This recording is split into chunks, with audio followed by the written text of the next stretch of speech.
besides these contaminants, sometimes we have to deal with some case-specific pollutants, as was presented by Professor Akio Koizumi and on perfluorooctanic acid in Japan.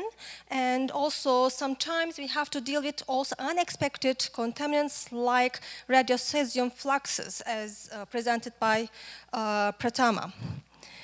Some of the highlights from this session were it is obvious that it is a challenging issue to control and regulate the emerging contaminants because there are a wide range of chemicals that we have to deal with, and the analysis methods are yet complicated, and we have still little information about their transport, fate, and health effects on human and wildlife. So this points out that we have to do more study on these. We need more data to identify the priority ones, but the data should be comparable with each other and harmonized. So we come to the point that the sharing of data in this field is also important. So the countries' stakeholders should share this data accurately for risk assessment.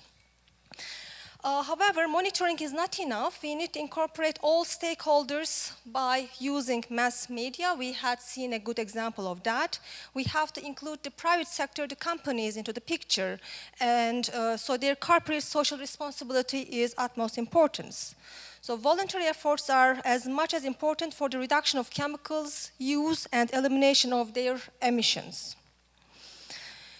Since the analysis methods are complicated, low-cost new indicators, as given as an example, caffeine is a good example, and bioassay procedures are also promising techniques for easy monitoring of these contaminants.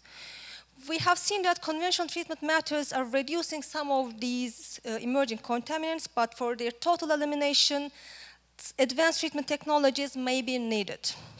However, during treatment, some adverse effect of some of the contaminants may even increase, as in the case of antibiotic resistance. So we need interdisciplinary research. We have also seen examples that modeling tools are useful for assessing the transport mechanism of radionuclides in the river basins. So that's all for some of the highlights. Thank you. Thank you.